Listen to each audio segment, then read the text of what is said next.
Sup guys, Marcus here. Mara Hopewell. And we're here to talk about, we're here to talk about something a little different today, huh? Yes. We went to the Last of Us art gallery in downtown LA. It was a lot of fun, saw a lot of pictures. Yeah, we did. It was definitely a lot of fun. And it got me thinking about The Last of Us. It is the 10-year anniversary. The Last of Us is one of my all-time favorite games. Never said that before. Ooh. Loved the HBO series. Loved it to death. So what are your general feelings about The Last of Us game? Oh, I think it's one of the most prolific games ever created. I agree. I mean, Naughty Dog is low-key milking it out a little bit. But I get it, you know. I mean, how many Godfather anniversaries have we gotten? How many Star Wars is back in theaters? So, you know, I think it works. The story is great. The characters are great. Everything is great about it. So, here are 5 things, in no particular order, that we love about The Last of Us. Spoilers ahead. Number 1, the music. The music gives such an atmosphere to this game. Good old Gustavo, he just kills it. Everyone knows the dun dun dun dun dun. I love the ending.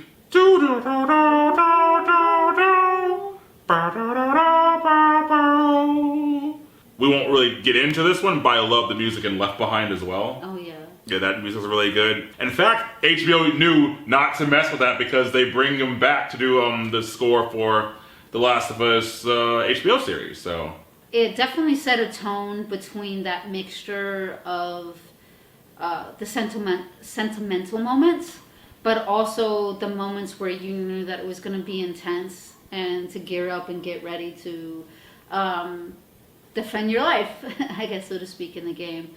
And I think that they did like a really good balance. It's like gaming music, in a way, I really feel like keeps composition alive.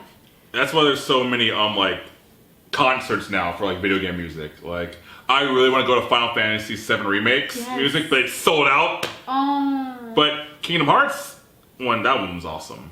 But no, you're absolutely right. Number 2. One of the things I really like is the character setup and mirroring a bit with Joel and his daughter versus the setup between the similarities of Joel and Ellie. Sarah, baby! It really speaks volumes between later on his growth and then also why he makes certain decisions towards the periods that he does. I think without seeing that correlation in the beginning and then watching them slowly develop over time, the decision would have been much more harder to take in. But the fact that it's like he's literally like looking at Ellie like Sarah in a lot of ways, and how he missed his chance protecting the first time, he was never going to miss that chance again, I think is one of the most powerful things in the game. Yeah, they really lay it on thick in the HBO series where he gets the flashback. I mean, it's just fine. His relationship with Sarah and Ellie are different. Yes. Sarah is not Ellie. No. They're completely different people. And so I do like that aspect of it. I mean, like you said, it's only just certain things we'll talk about later that Joel does. But you're absolutely right. The father-daughter thing, that's the heart of it. There's a reason why whenever most people think of The Last of Us, it's the two of them.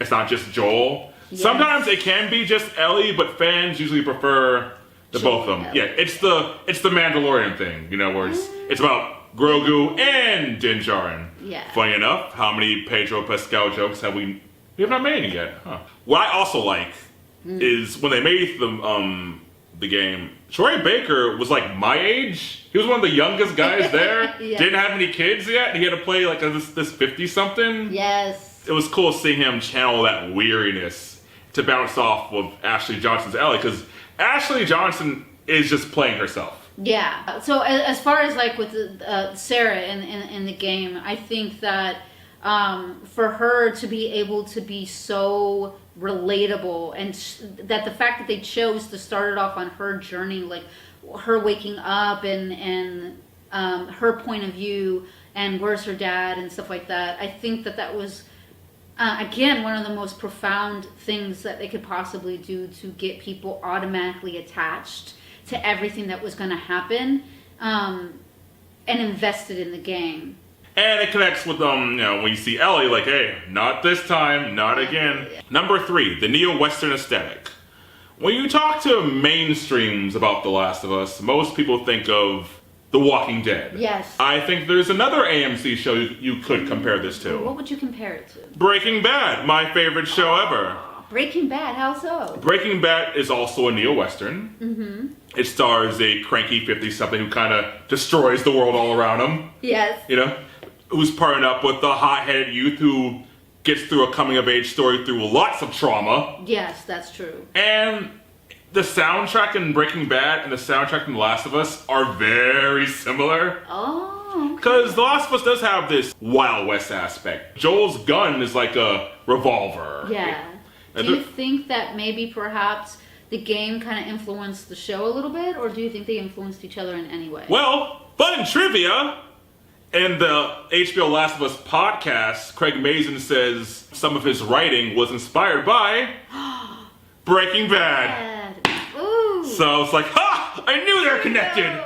And even when they're like, you're seeing the cars stacked up like right before a tunnel, you're still kind of getting that like through sounds and through stillness and through moments of that kind of like Wild West, kind of like open range, you're on your own and anything can happen vibe. And Joel is from Texas, so that does help it too. The reason why I brought Breaking Bad is Breaking Bad was going for a neo-Western vibe, like modern day outlaws. Like you said, you don't feel like you're in the zombie apocalypse. You just feel like you're in the Wild West with zombies. I'm sorry, infected. Neil Druckmann has a whole big thing about that. Number 4.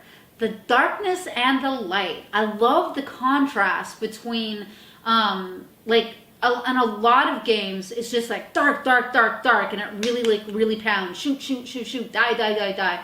But what is really great about The Last of Us is that they have these moments where, like, the giraffe is like there, and it's just like life.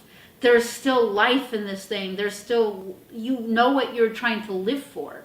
As far as like the connections between the brothers that are trying to Sam and Henry trying to be able to protect their brother, and like everything about like their humanness and the relatability before these things happen. So like there's the chaotic world, but there's also this beautiful world giving remnants or essence, even with the letters, that there was a world before and that there's hope that there could still be a world after. That keeps everything still going, like what you're still living for or still fighting for. You pretty much described the Fireflies, but you're absolutely right.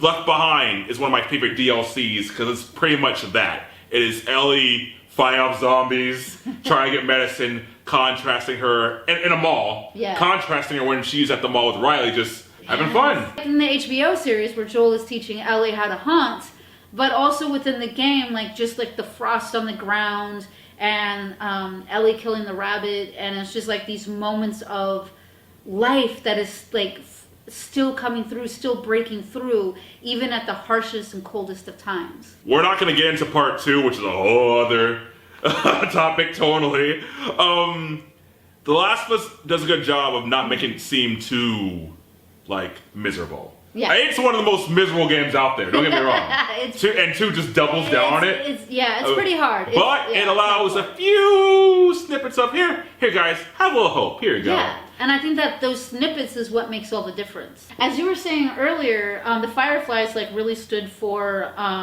through the darkness seek the light, but at the same time they were trying to snuff out a light in order to defeat the darkness. And I think that leads in a very great way. Which brings us to, and finally, number 5, the ending. So the Firefly's like, hey, we can finally save humanity, but we kind of got to cut Ellie's head open.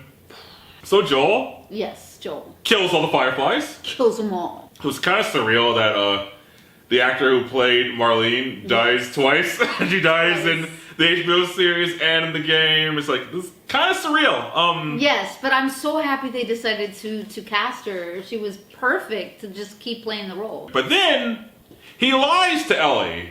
Yeah, it turns out you're not the only one who's immune, and Yeah. They kind of gave up on a cure, and I don't know what else happened. Crazy, right?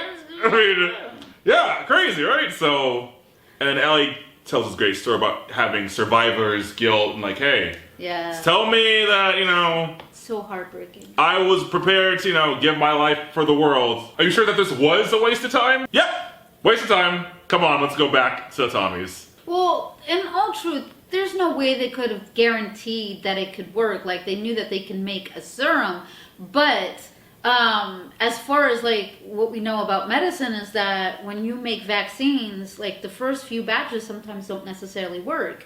And so that could be very well that they could have killed a child and still not had the vaccine to save the world. It was a risk they were willing to take. And that is what people who support Joel have said. Like, there's no guarantee it's gonna work, man. Well, I know Ellie was prepared to go for it. She is a very good person.